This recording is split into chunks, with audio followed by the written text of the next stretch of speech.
On rate sur ton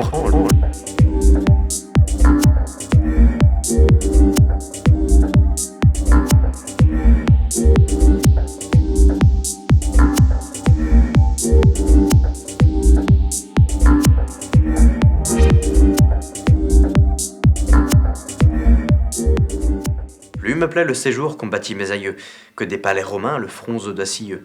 Mais Internet me plaise aussi, et j'y continue ce que j'ai commencé, le 10e épisode d'Écran d'arrêt. Quand je regarde le monde, je vois des images. La vidéo manipule l'image. Elle manipule donc la vision que j'ai du monde.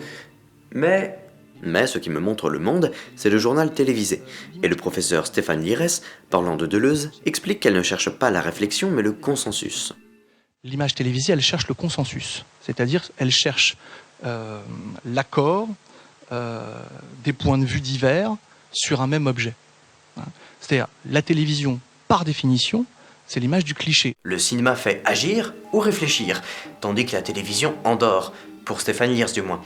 Ainsi aujourd'hui, il faut chercher le mouvement là où il se crée, dans le jeu vidéo par exemple. Enfin, je crois.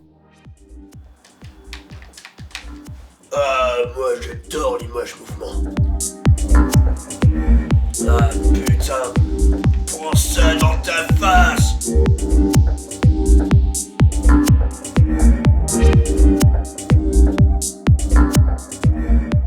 Autour de moi, la matière me donne des images. Sons, senteurs, touchés, et surtout lumière.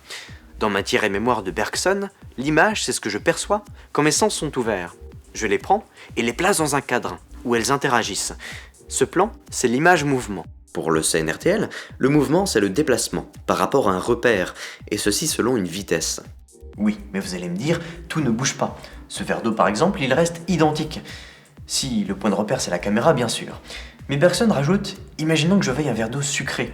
Je place le sucre et il me faut attendre la dissolution. Ça, c'est la durée. Et dans le changement de la dissolution, il y a du mouvement. Donne-moi sucre. D'en haut. Une caméra voulant capter cette modification doit attendre le passage d'un état à un autre et saisir du mouvement pur, tel que je l'expliquais avec mon verre cassé dans le dernier épisode. Pour raconter des histoires, la fiction organise dans le cadre ses images. Mais je réagis différemment avec tel ou tel type d'image. Dans La pensée le mouvant, Bergson prend l'exemple de la vache, qui sait reconnaître telle ou telle touffe d'herbe selon son intérêt. Tout être vivant généralise, je vais dire classifie, puisqu'il sait cueillir dans le milieu où il est, dans les substances ou les objets les plus diverses, les parties ou les éléments qui pourront satisfaire tel ou tel de ses besoins. Eh bien nous c'est pareil. Jusqu'à là, on peut concevoir l'organisation des images comme un travail de cadre, ce qu'on trouve en photographie mais aussi en peinture. Depuis longtemps, l'élément à faire ressortir, il l'éclate dans le plan, par sa situation ou sa couleur. Le jeu vidéo reprend d'ailleurs cette logique d'organisation de l'espace pour que ressorte l'intérêt de l'action, qui m'indique c'est là qu'il faut aller. Ça fonctionne tant que le cadre est fixe. Mais au cinéma, le plan peut couper ou bouger. Et là vous vous dites, bravo Adrien, c'est là où on s'était arrêté au dernier épisode. Mais il était utile de préciser ce qu'est une image, car leur organisation par le montage et le cadrage, ça crée l'action. C'est ce qu'explique Gilles Deleuze dans L'image-mouvement.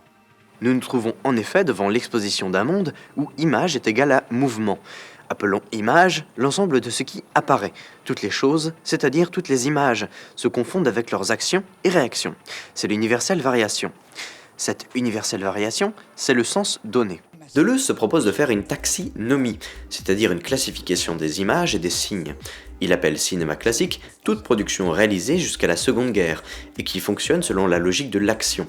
L'histoire telle qu'elle est agencée nous invite à agir ou réagir. Pour que je réagisse, l'image va déclencher des schémas sensorimoteurs, un terme qui rebute un peu, mais qui désigne la manière dont je perçois l'action, sensori, et dont j'y réagis, moteur. Je suis donc sensible à l'action, comme la vache à sa touffe d'herbe, je suis dans l'action, impliqué, j'oublie que je suis un spectateur.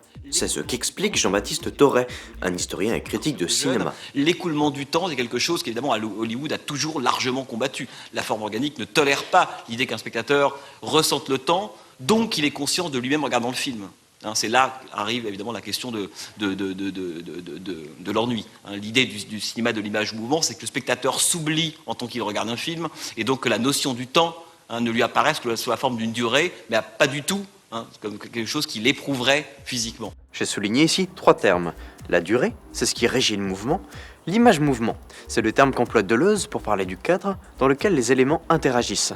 Et la forme organique, c'est la logique du film, telle que l'organise le montage dans un cinéma classique.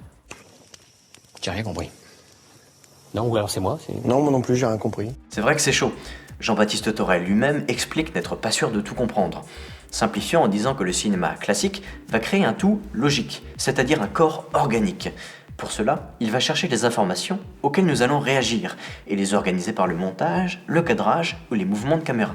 Rappelons qu'un plan peut être soit très large pour montrer les paysages, ce sera un plan général. Lorsqu'un personnage est situé dans une scène, c'est un plan d'ensemble, ou de demi-ensemble, voire de plan moyen, quand on commence à le couper. Plan américain quand il est pris en dessous de la ceinture, puis un plan taille. Plan poitrine, plan épaule, le gros plan, et le très gros plan. Les mouvements peuvent eux se faire à la main, en caméra épaule. Ils peuvent se faire sur un travelling, de gauche à droite, d'avant en arrière. Ils peuvent se faire en grue, lorsqu'elle monte, et maintenant en drone. Alors ça c'est utile lorsqu'on veut décrire techniquement ce qui se passe à l'écran. Deleuze va utiliser des termes narratifs, qui vont distinguer tel ou tel type d'image selon leur utilisation. Encore un détail, l'image deleuzienne est assez délicate, car elle peut au choix concerner un plan, une séquence, comme un ensemble de séquences, formant une structure narrative. Une situation nous est donnée, disons ici une diligence allant d'un point A à un point B. Je la découvre par l'image perception, qui est le point de vue de la caméra qui me montre ce qu'elle veut, quand elle veut. Le moteur du cinéma classique, c'est l'image action, celle qui nous provoque et qui va modifier la situation. Disons ici que ce sera un groupe d'Indiens attaquant la diligence. La situation est toujours modifiée par un personnage, et découvrir son visage se fait par le gros plan, que Deleuze appelle l'image affection. Disons qu'ici ce sera John Wayne. Dans un montage classique, il y a souvent une situation initiale, une action qui la renverse, et une situation d'arrivée. C'est le modèle SAS', situation, action, situation. Mais toutes les formes sont permises, selon la logique que veut donner le cinéaste à son action. Dans le cinéma classique, Deleuze distingue 4 écoles, la soviétique, l'américaine, la française et l'allemande, chacune présentant selon lui des traits communs, une manière d'agencer les images pour créer une structure narrative. Et si on a 4 écoles, on a 4 façons de voir, qui est éminemment politique. C'est ce que rappelait Karim Debache dans son épisode de Chroma, dédié à Reliable. Tous les films, du moins tous les films figuratifs, sont politiques à 2 niveaux différents. En premier lieu parce qu'ils mettent en scène des individus et donc des rapports sociaux entre des individus. Déjà, ça décrit forcément un système politique, économique et social, mais il n'y a pas que ça. La façon dont les films sont découpés, la façon dont les films sont montés, est politique.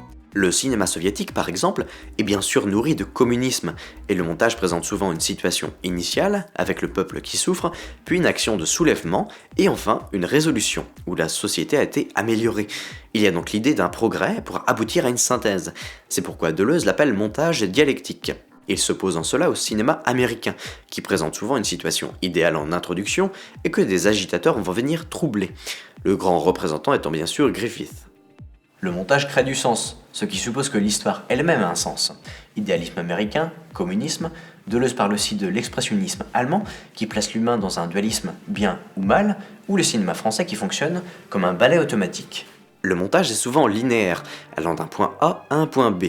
Il peut alterner les scènes lorsqu'elles ont lieu en même temps à des lieux différents, ou les mettre en parallèle lorsqu'elles sont différentes mais semblent symétriques. Il serait très long de lister toutes les techniques. Le film peut aller de l'arrière dans les flashbacks, de l'avant dans les flash-forward, comparer, opposer, composer, orienter, compiler, horrifier, faire comprendre, bref, tout. Dans le cadre de l'image action, le montage c'est parce que A monté avec B, c'est-à-dire que B, évidemment, c'est la conséquence de A. Autrement dit, la question posée par A et la réponse dans B. Donc monter, en fait, c'est une opération discursive, si on veut. C'est produire du raisonnement. C'est parce que A qu'il y a B. Ce cinéma était pour Deleuze un grand cinéma, car il ne se contentait pas de provoquer un schéma sensorimoteur, rappelez-vous, mais parce que sa forme supposait un tout, plus grand, plus beau. Idéalisme, communisme, bien, mal, bref. Mais ce cinéma s'essouffle. Il produit par exemple du cliché, c'est-à-dire des images figées dont on s'est rendu compte de l'artificialité. Et après le cinéma classique vient le cinéma porno moderne, que Deleuze appelle l'image-temps. L'action est stoppée, due peut-être à la terreur de la guerre, à une nouvelle génération de réalisateurs, ou à la chute des idéaux.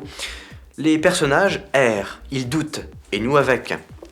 Le personnage est devenu une sorte de spectateur, livré à une vision, poursuivi par elle, ou la poursuivant, plutôt qu'engagé dans une action. Un tel cinéma nous remet en question. Il se tourne vers nous, comme Belmondo dans À bout de souffle. Allez vous faire foutre. Les personnages s'y baladent, ils ne savent plus trop à quoi ils servent, comme les samouraïs chez Kurosawa.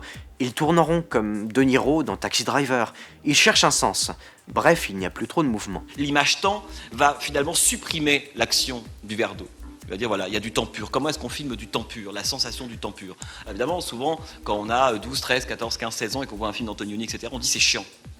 Et en gros, c'est ça, l'image temps. C'est un cinéma qui est chiant, qu'on ne comprend pas bien. L'important, c'est ce que dit Toré à la fin, si on comprend pas bien. Et ce cinéma mérite qu'on s'y penche. Mais je manque de temps et j'y reviendrai peut-être plus tard. Seulement, tout est si riche et difficile que la théorie de Deleuze, elle a ses limites. Déjà car prendre une histoire du cinéma pour en tirer une histoire des idées, ça mène à oublier des cas à part, tous les films n'ayant pas la même logique. Déjà à l'époque, on lui reprochait de ne pas se pencher sur le nouvel Hollywood, dont les réalisateurs expérimentaient, renouvelaient et étaient eux-mêmes inspirés des cinéastes de l'image temps. C'est une critique que lui fait Jean-Baptiste Thoret, ajoutant que si Deleuze est incontournable, il faut néanmoins lire d'autres théories du cinéma. De plus, Deleuze écrit en 1983, et il s'en est passé des choses depuis. Un de mes profs pensait que le cinéma était mort, qu'il avait eu son âge d'or et qu'il déclinait à présent. Je trouve cette idée assez triste. Je pense qu'il ne meurt pas, mais se renouvelle, et depuis les années 80, deux univers le grandissent, le jeu vidéo et la série. Cependant, je reste sceptique quant aux comparaisons. Deleuze nous dit que la photographie et le cinéma ne sont pas les mêmes arts, ils n'ont pas les mêmes règles, on ne peut pas les comparer. Il en est de même pour le cinéma et les jeux vidéo. Qu'est-ce que nous donne un univers de jeu? Une image avec laquelle interagir. Elle n'avance que grâce à moi. Tout réside donc dans le choix, ce qui comprend les réflexes et la réflexion, la mesure et la décision. Bref, le mouvement vient de nous. Le jeu a donc une autre emprise sur le mouvement. On pourrait l'appeler l'image interaction. C'est pour ça que je trouve qu'il est stupide de juger un jeu à son scénario. Car si l'histoire est parfois importante, l'immersion l'est beaucoup plus. D'autant que sur le scénario, le jeu copie le cinéma et innove assez peu en vérité. Deleuze pensait en termes de narration. Le jeu pense lui en termes de mécanique. C'est ce que je pense. Mais il y a deux écoles, comme l'explique Dorian dans son épisode Ludologue versus Narratologue, un épisode que je vous conseille de voir, où il explique que l'histoire est primordiale si on veut faire des choix, et saisir notre responsabilité, le sens dans le jeu n'étant pas qu'abstrait.